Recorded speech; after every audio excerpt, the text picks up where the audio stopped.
You scared to hit it? Let it suck in.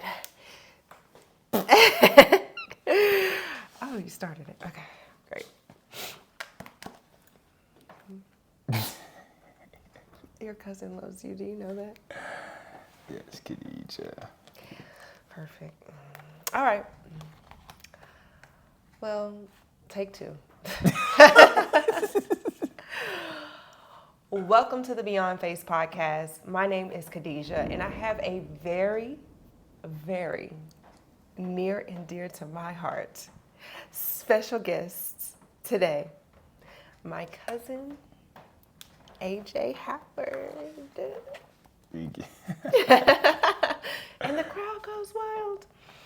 So this interview means so much to me, and I'm just going to do this blurb and then we're going to get into it. But I just have to let you guys know, to watch this young man grow up. Oh my God. Don't get embarrassed. It's just been phenomenal. And I'm going to tell some old stories, just one story in particular, because honestly, I think it kind of paramounts like everything that is going on in your life right now. And it was the one time you stole my daddy's car. Do you remember that? No, but it does surprise me. So you had, I don't know, you got mad about something. And you know, when you get upset, you're upset. And so I don't know how you found my daddy's keys. It was, I forgot, it was on Skyview Lane. I don't know. But he had the old Lincoln, the Lincoln Town car. I remember the car. Okay. You got upset. You took the keys and you spent the block. I said, oh my God, my cousin's going to jail. I was really thinking you were going to go to jail. But one thing that I saw in you from a very young age, when your mind is set, baby, you are going to do what you want to do. And I love that and I admire that so much about you. So kudos to you. You've had a large amount of success from even very young, always working in the community. Let's start talking about, you know, where we come from and, you know, how it's impacted you in your life. Okay.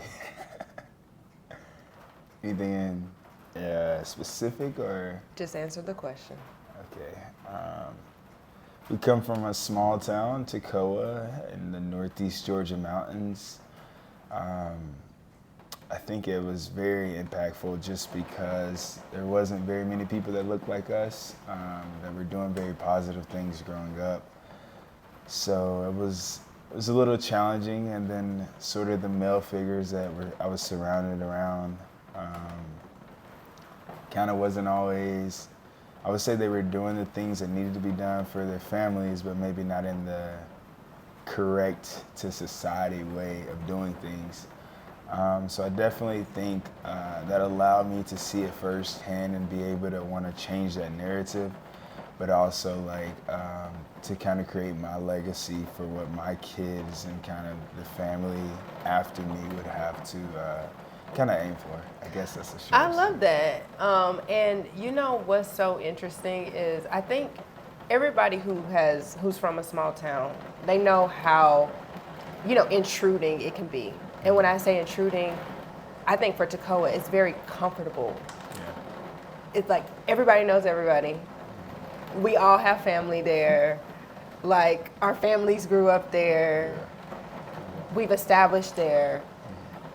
So can you kind of shed some light of like, what was the first time that you realized that, you know, Toccoa was a cushion for you, or maybe was a place that like you didn't necessarily want to kind of continue your life, the rest of your life?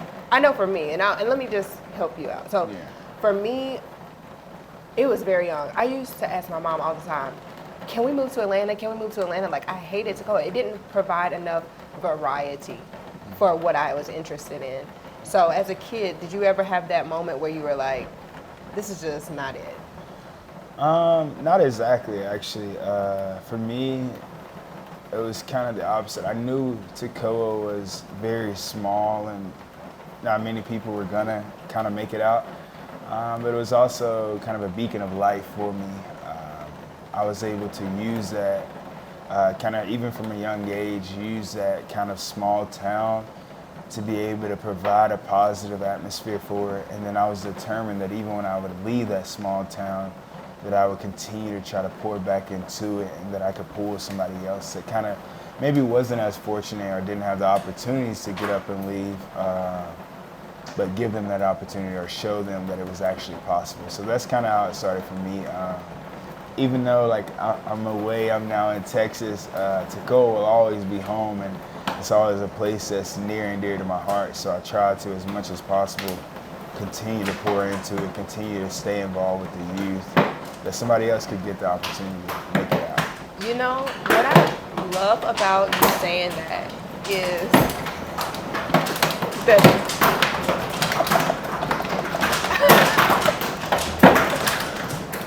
I'm sorry. That is hell. It just got louder.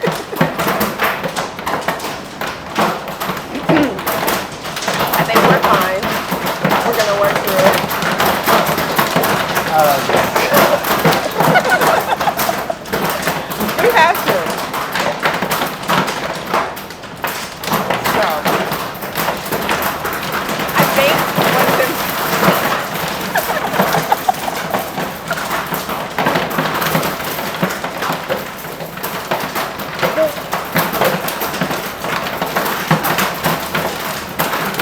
we're not leaving.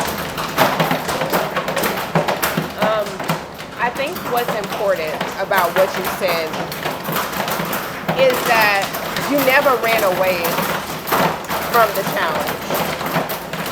You cultivated a community and decided to become a change agent, even in a space of things that were not necessarily positive. What do you think drove your decision to be a change agent? Because I know everybody has a gift, but I want to know where you think this gift came from specifically. Honestly, I would say probably great. I say my dad. Very early on in my life, he, again, as I've kind of alluded to, he was involved kind of in and out the criminal justice system growing up. But he's always made sure the main thing was the main thing, and he's always been a positive influence in my life. But I knew that side of his life was there, but I never was really able to see it. He never allowed me into it to be able to see that side. And he would always, from a young age, he was a disciplinary. He was always on top of me anytime, like, I fell short, whether it was a grade, I got in trouble at school, whatever the case was, like, he was always on top of me, making sure that, like, it was black and white. And I didn't appreciate it when I was younger, but the older I got, the more I was thankful for it and every sacrifice that he made in between. And it was really just, once I finally got to an age where I was starting to mature, I've always, like, people was telling me, like, you're really possible, or you're really able to, like, be that change for the community. And it really didn't dawn on me until I got a little bit older. And that's when I think finally that notch clicked, and I was able to really realize kind of what God placed me on here to do.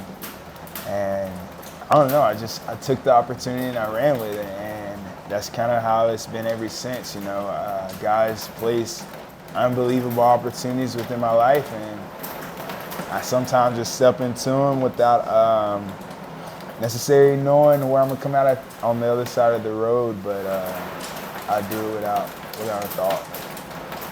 That's awesome. And just another, like, blooper here from, like, your past life as a kid. You would always be so authoritative.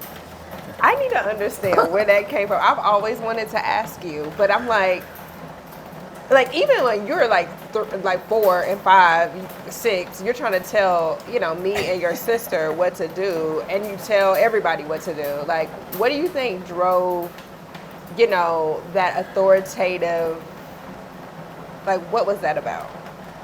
Because also, wait, he also wanted to be a police officer, and he would, like, pretend like he's putting people in jail, like, all this stuff. Like, it's crazy. What do you think drove that? I don't know. Was it your papa, Bobby? Because he was... He was in the police as well as the military, but I don't feel like he'd ever force anything on me. Where did you see this and was like, this is it? I don't know. Maybe television was a little bit of influence. Again, I think a big part of it was like seeing all the negative things that were occurring at an early age, and I wanted to be that opposite. I wanted to be that person that kind of looked the same as us, but was able to do it for the better.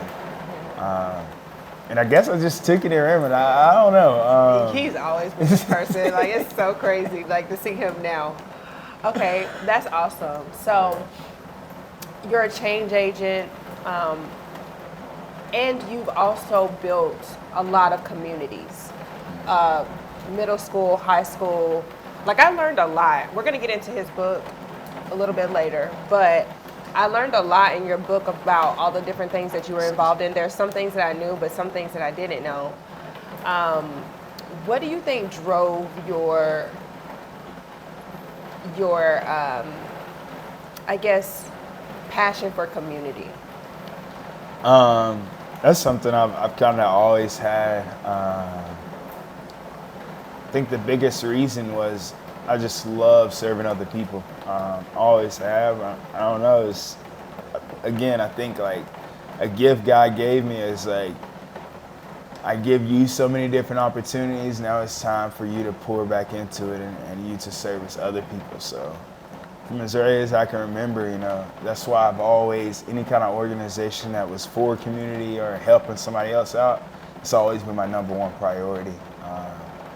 So that's kind of really what's for me. And you have a pack, though. Like, your family's behind you, and they also represent that community, too. Because, I mean, there's not a game that your parents didn't miss. Like, there's not. So you're really family-oriented, and also I think that's has a lot to do with it. What do you think?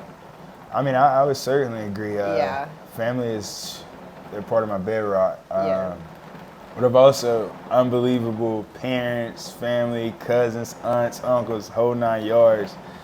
And they've always been supportive despite whatever I've done. So even if you're stealing cars. Yeah. Even if I'm stealing cars, they're gonna say you're gonna be the best car thief there is. Like, it's always been very supportive. So I love that. Yeah.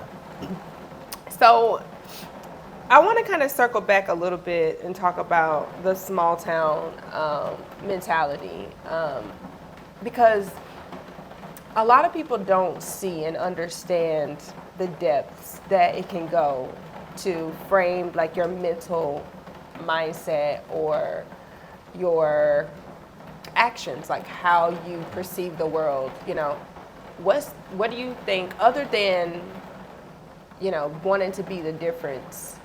What do you think drove you outside of that? Because, I mean, you still have friends that are there. You still have family that's there.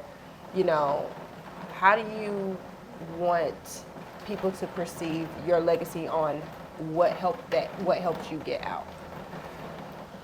I think the biggest thing was really, you know, being able to see people who were outside of the community doing so well. And then I was looking around the walls of Toccoa and Stevens County, and I just didn't see it.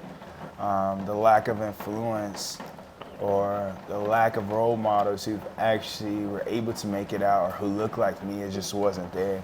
So it was probably one of the biggest things that I saw, and I was like, I don't like this. I have to do something about it. Yeah, it's great to perceive, you know, your surroundings and understand it for what it is and not for what it's not. Mm-hmm. And then being that beacon of light in the midst of that. So kudos to you. And I think that speaks a lot to your character too. So I want to kind of switch gears here. In your story and in your book, you've really displayed a character of ownership and integrity and community and all of these things. When you were doing all of these things in the community, did you expect that this would be the outcome? Because I feel like, wait 1 second. I feel like I told you once, I was like, when your book first went on sale, you were like, I'm so surprised that it's doing so well. I'm like, why are you surprised? You did. So like, how did you see yourself then compared to how you see yourself now? I don't think I see myself any differently. I like to say that, I'm just somebody doing my part in this bigger scheme of things. I was able to do a book, but a lot of people do books, so I don't see it as, really such that great or a phenomenon. It's just really, I'm doing my part of the puzzle. So that's kind of like where I'm at. I don't know. I just think it's so funny because you were just surprised though that it was doing, and I'm like, why are you surprised? Like, you've been this person. It's a surreal moment. I guess, it's easy for you to Look outside. Look but see, I outside want to know what in. you think because like, I look on the outside, I'm like, of course. So from the inside, it's more so of like, you always have these big supporters and these big villages, but it means so much more, I guess. It's easy for people to verbally support you. It's a lot harder for people to take action and actually get in the dirt and stand behind you. Yeah. So when you start to see that, and then you see your book having over 700 buys and stuff like that, it's like, wow, this is no longer just verbally, like they're actually doing this action and going to the next level. And that hits a little bit different. I mean, I just wasn't expecting it, I guess. I was. I already knew, y'all. I knew. So, I mean, you're pretty young. Mm-hmm. I mean, we don't have to say your age, but you're pretty young. Yeah. What are some of the biggest life lessons that you've learned thus far? Because one thing that I dislike about some of the, I guess, I don't want to say elders, but like people who are older, they don't think that they can learn from younger people a lot of times. Mm-hmm.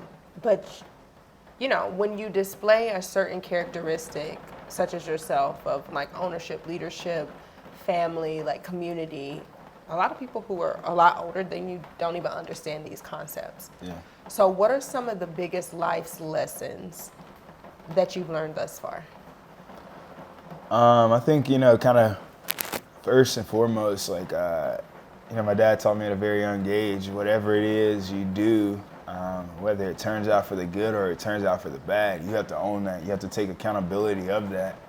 And that's kind of something that's been bestowed in me again from a young boy, I guess. And I've kind of just took it and ran with it. So whatever it is, despite the outcome, it's mine. I have to deal with the consequences or repercussions that come on it, even stealing cars, perhaps. But then also, like, on the contrary, like, it's not going to always be sunshine and rainbows. Some days are going to be a lot tougher than others.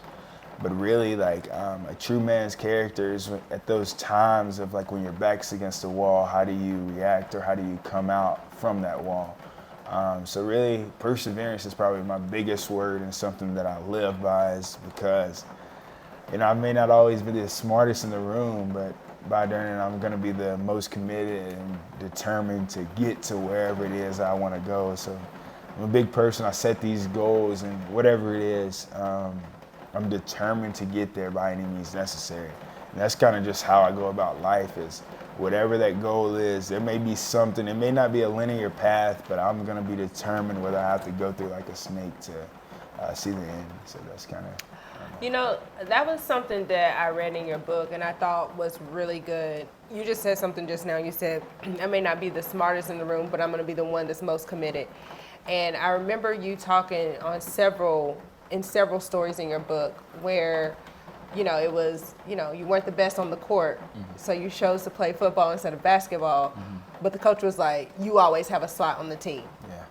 Then it was, okay, maybe I'm not a great standardized test taker, but I'm going to go through the levels that it takes to really, like, get what I want. I would say that, and we even talked about that in the stories of you stealing my dad's car, like all this stuff.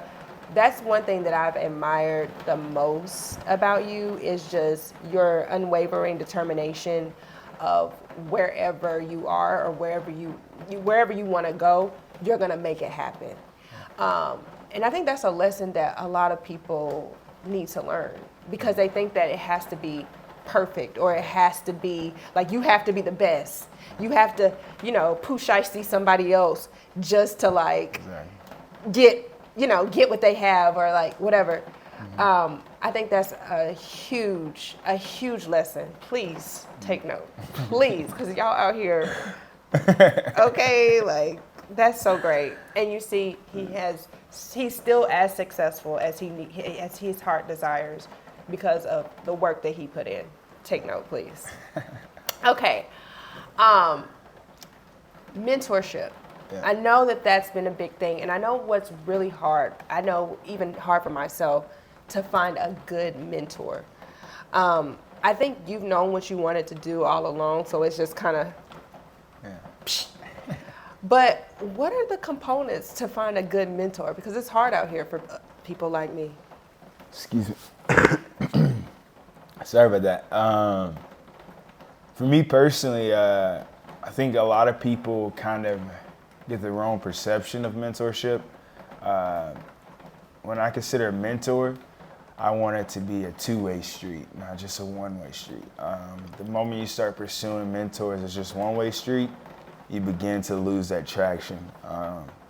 Because at the end of the day, this life that we go through, this earthly life, it's all about learning, and you can always learn something, whether it's somebody like Bill Gates that's completely successful and has it all figured out. It's something you could possibly teach Bill Gates, whether you realize it or not. And that's kind of how I pursue every mentorship, is just trying to see, of course, like you want to find that person that is, alike with a lot of different things that you're trying to pursue or et cetera. But it's also like, now that you found that right person, what can you bring to the table to match that energy? Obviously, you're not maybe have that same level of experience as him, but you can bring kind of that grunt mentality or that perspective that maybe they've often overlooked because they've been all the way here at the top.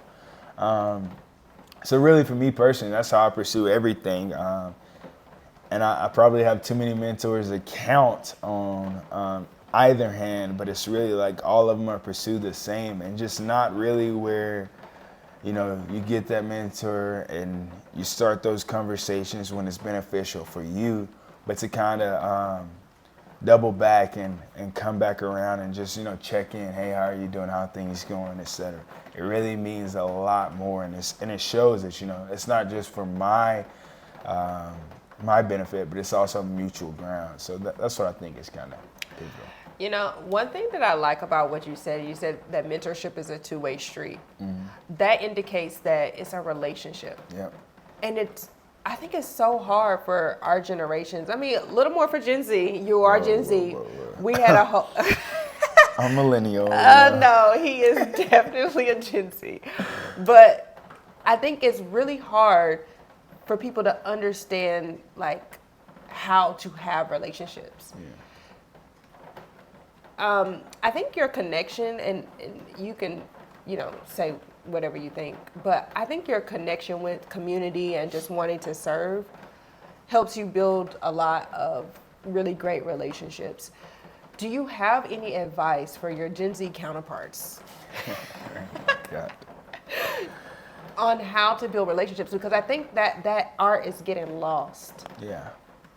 I mean, it goes without saying. I think despite, giving lies about Gen Z and me being with that category, whatever, that's a conversation for another day. I think it's really, just going back to our roots. Like, don't get me wrong, technology is amazing, but we can't forget that, real communication happens in person. It's those small conversations. And kind of like, that's just how I was always raised. I never met a stranger. So keeping that, pivotal in my life where, it's easy to, after a meeting or, we have something, I can send an email then and follow up and, thank you for taking the time. But it's a lot more when I'm able to see you in person, look you in your eyes and give you a handshake and, I really appreciate this. You don't know how much it meant to me. And so those little small, whether it's a couple minutes, couple seconds interactions, they always go a lot farther than the technology. And the best piece of advice I would have is, sometimes it's okay, not being okay going outside of your comfort zone. And I still struggle at different aspects in life, for sure. But probably talking on a professional setting or whatever the case may be, by all means, I don't mind going up to you and figuring out information or how we can better help each other out. So. Yeah, and so just to kind of summarize that up for you guys, it is the little things matter. So whether it's a follow-up, an email, a call, meeting that person out for coffee or lunch, but also just getting outside of your comfort zone and really just pursuing what it is that you want to know. Closed mouths don't get fed. True story. Facts. Okay, so let me we're moving it on along. What made you decide to go to West Point? So for you guys that don't know, he is a West Point grad. And, I didn't know about West Point before you. Mm-hmm. I mean, of course, a lot of people didn't. I've never been, educated. I don't know much about the military. But whenever I found out, I understood, what that meant for you. And I remember to that one time where, and I don't even know, what was it for? I think you were speaking on stage. I think it's actually this photo. What was this? That was my commissioning ceremony. So what does that mean? That was after graduation. It had to be before that. That was after graduation when I graduated from West Point. And I got pinned. So I graduated. I got my second lieutenant rank when I was in New York, but I wanted to do a separate ceremony. This was in Tacoma? In Tacoma, yeah. Okay.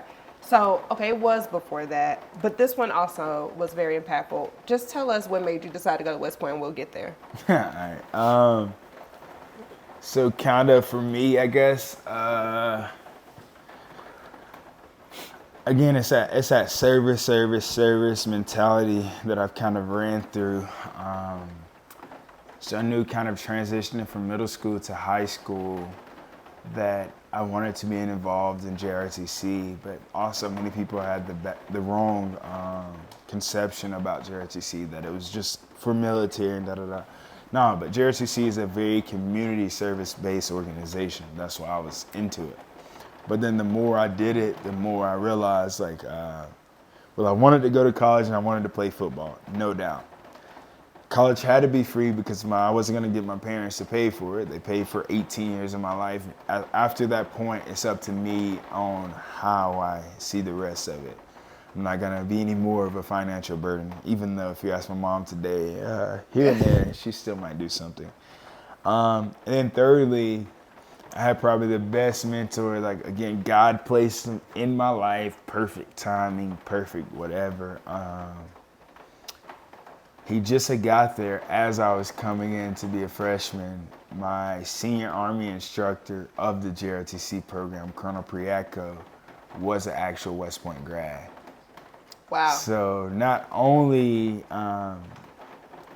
did he, slightly start to mold me or teach me about this organization, but then he also starts to tell me about West Point, and it has this football team and all these things that I need and want to hear, and I'm sold. And from that point on, it's boom, boom, boom, boom, milestone to get to that West Point. So that was really it. I love that. I liked how in your book you were, I really felt it, right? Mm. I felt your whole book, by the way. I was I cried a little bit. Oh my God. This is our relationship, guys. I'm sorry. I have to be real in these interviews. But when you were saying oh, it was hard. Like you didn't know that you would be accepted. Like you were thinking twice about it. Like, who am I to apply to this prestigious school? Honestly, I thought it was a good fit from the jump. I mean, come on now. But I get it. And I think a lot of times, like, when people who want to be successful, right? People who want to thrive and strive to, like, bless you. Our allergies are acting up this weekend. People who thrive and strive to want better or want bigger and better things, you know, our first thought is to doubt because it's like, this is a lot. Like, I don't know. Kind of reminisce over like what that feeling was like for you. I mean, I think you hit it like right on the head. It's definitely, you know, coming from that small town mentality where most people kind of stick around and kind of stay in this reoccurring cycle, have kids, kids have kids, and et cetera, et cetera, et cetera. Every now and then somebody makes it out. Or like somebody will make it out and then return back permanently instead of, you know, I think uplifting the place. It just kind of, it was a little discouraging at times to think that, you know, a person that looked like me first and foremost and a person from the same kind of foundation that I was from would be able to even consider making it out. You thought that about yourself though? It baffles. Can we put a pin right there real quick? Don't forget where you were. But like, it baffled me for me to even think that you thought that about like everything. Because I always just saw you as who I saw you as. Like, to like go into the book and to read like how you perceived like certain things and certain, you know, injustices was really surprising to me. Mm-hmm. I was really surprised. So I just needed to say that. Nah, that's fair. I think I've kind of taken on that role also like throughout life as like, especially as I gotten older. I'm the person that receive all the information, but it's a lot, I think, more difficult of me personally to kind of like dish out my feelings of how I perceive something. Yeah. Just because, you know, kind of how society placed it upon us. Like, I got to be that tough black man. And I'm not allowed to be vulnerable. I'm not allowed to kind of express my feelings on how I see something. But more so, like, I just have to tough it out and go through that. But a lot of times, it's often that I'm going through it, but I would rather, you know, again, that's why I say my dad is like, that's my best friend, but that's also my dad. When I'm going through something, that's the first person I'm calling. I'm not going to vent to just, even my best friends, like Malik is like a brother to me, but he can already tell you, like, I'm not venting to him. It's just not happening. But having that balance to know that, like, this is really how I feel, Dad, and help me, like, guide me, like, show me. Let me know if I'm off tracks, but let me know if, like, yeah, this is something you're really on, go at it. And that's all I need to hear. Once I get that second approval, like, and I know this is really what I'm trying to do, I'm full speed ahead. Oh, that's awesome. Supports of dads are so important to the household. We can also get on that topic too. But let's go back. Okay, I remember the pen. Do you? No, I needed you to say that. Yeah. So thank you for your sharing there. But I just wanted to make sure that you remember where we put the pen. We put the pen.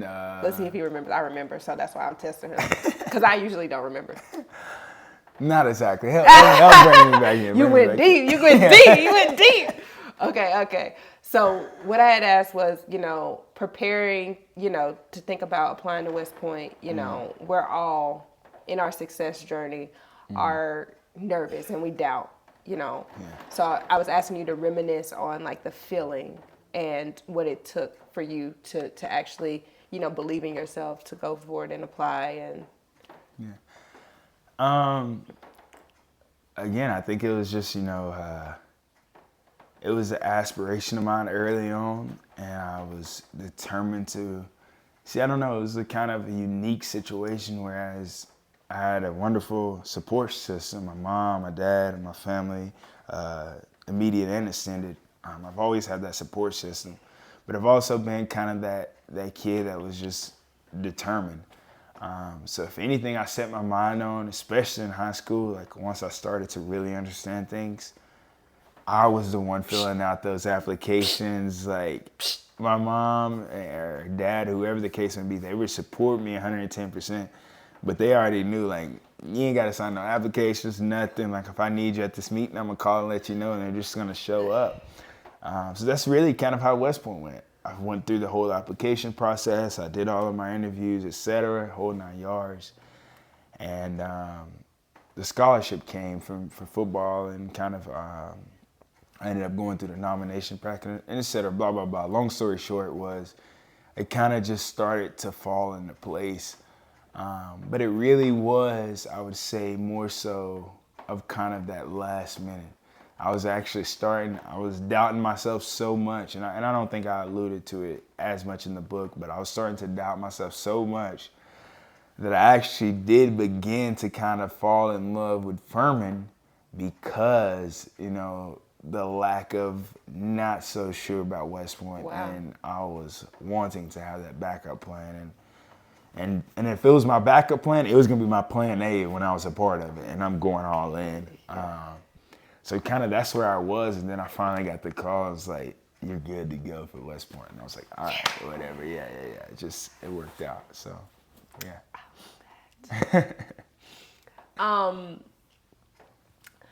Yeah, and then reading in the book too of all of the different things that you even had to go through in order to get that call back. You know, I think it's so important because a lot of people now, they want the perfect picture.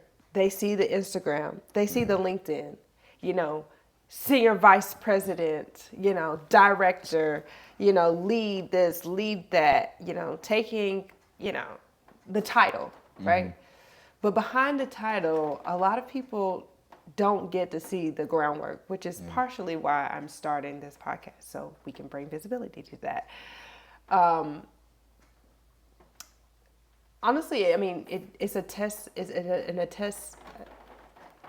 Testament. It is a testament. Remix.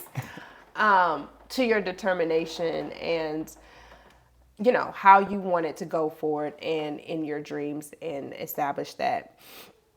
So after you went to West Point, I remember in the book where you talked about, you know, you and your family experiencing, you know, New York for the first time together.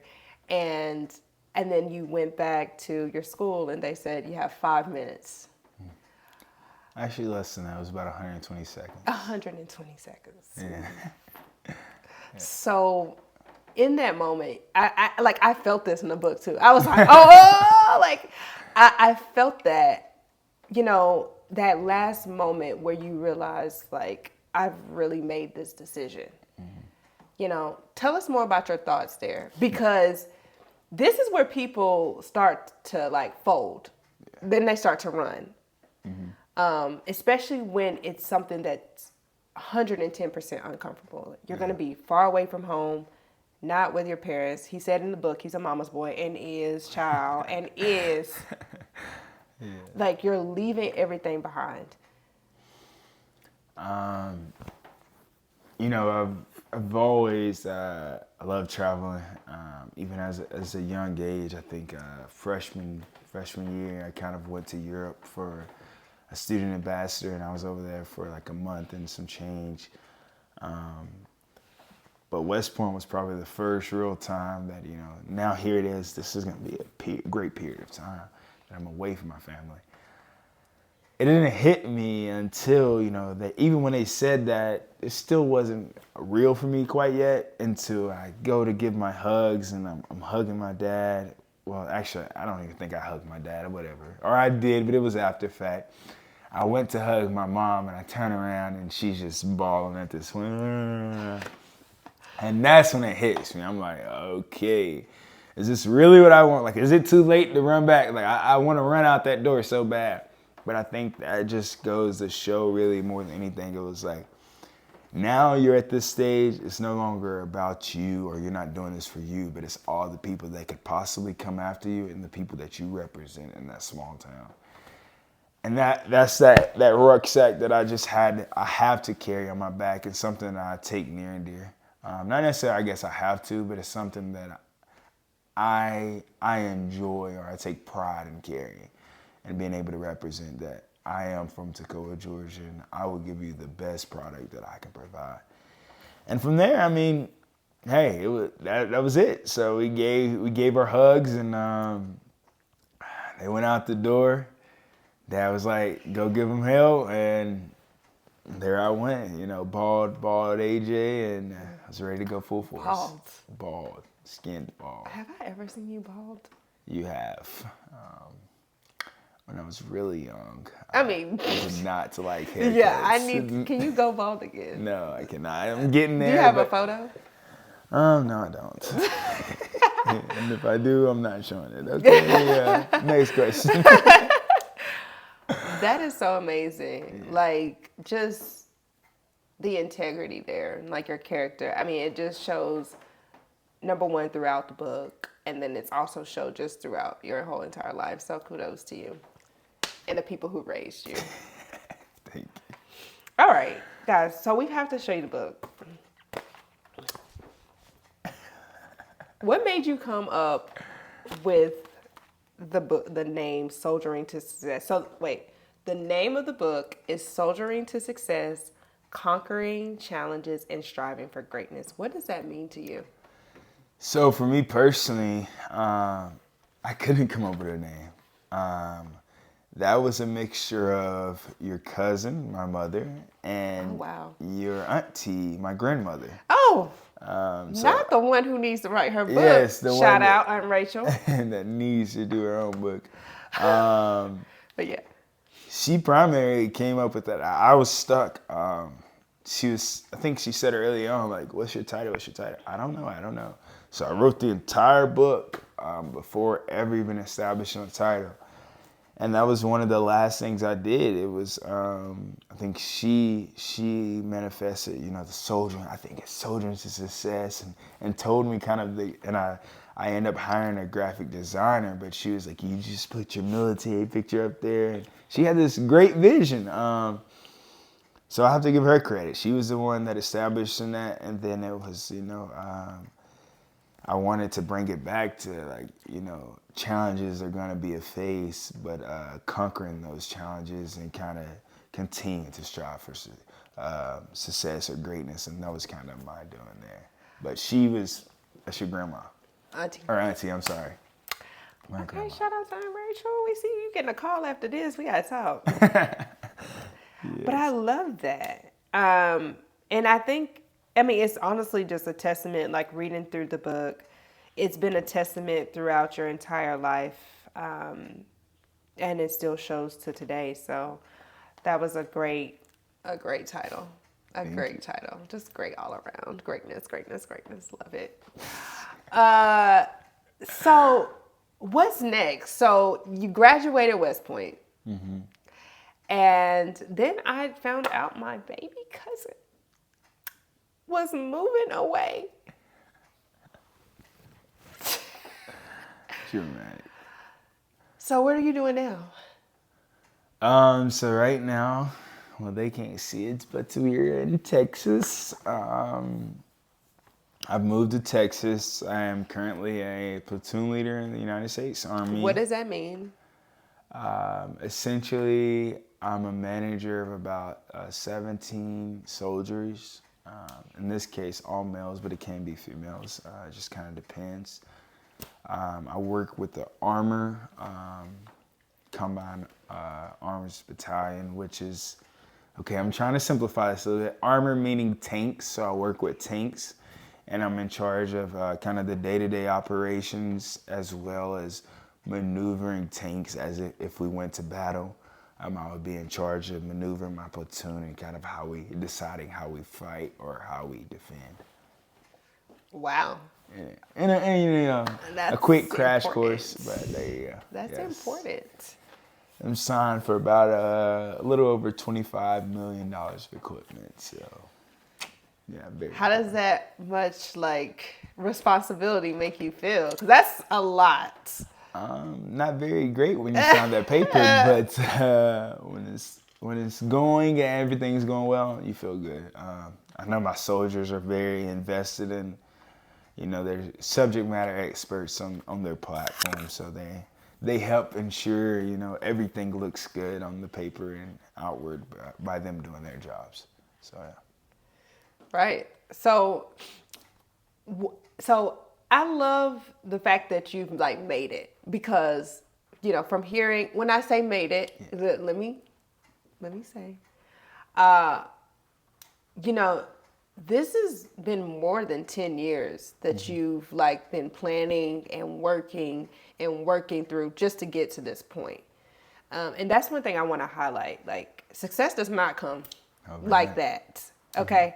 It takes so much time and energy and effort and ownership and responsibility and leadership to get to this point. So for the sake of terms, you've made it here, right? And then there's a whole new set of challenges that are proposed in the place where you made it. Let's talk through that. Like, how are you now? Like, are you facing any challenges now? And how are you planning to overcome those as well? I think very much like, life is all about challenges, but it's, again, how are you going to overcome those challenges? If you look at the book and you kind of see that title, that's just life itself. And I guess how I pursue or how I try to overcome these new challenges in this phase of my life, or kind of where I'm at, is kind of remembering my why, keeping that centerpiece. So, I didn't do this for the money. I didn't do this for the fame, the glory, etc. Because I've always wanted to serve people. That's my passion. That's where I feel my gift is from God. But it's really like, how can I make the biggest impact? How can I help the guys on the lowest of levels that I'm in charge of? And really, like, when I realize that and who I'm fighting for and kind of the impact that I'm having directly or indirectly, it allows me to really understand, and I don't take it for granted, but any kind of challenges that I have to deal with up here at this level, they're minimum. Because as long as they don't affect the guys at the lowest level, I'm worth and willing to go through every single one of those challenges every single day. That's so, it sums it up. And we even were talking yesterday. So yesterday we went out to eat. And I was telling you, like, I'm experiencing the same thing. And the fact that you are getting this experience at a very tender age. Okay. But no, seriously, the fact that you're getting this very early on, it just makes me so much excited for your future and to watch what you do next. Even if I asked you that question last night, so what's next? I'm always asking him, like, what's next? What are you doing? Like, what you smelling? But that makes me so much excited for what's next for you, because you're learning so many great leadership qualities right now. You have so many great leadership qualities right now. You already come with it, and then you're just getting more added on. And the more responsibility you have, like, it's just gonna. He's somebody, y'all. Okay, he's somebody. Somebody to know. So, final thoughts. If you had one free pass to go back in history, who would you talk to and why? So are we kind of referring to my lifetime or any time in history? Don't limit yourself.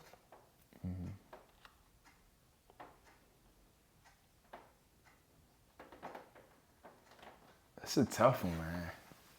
You only can pick one. Only one. I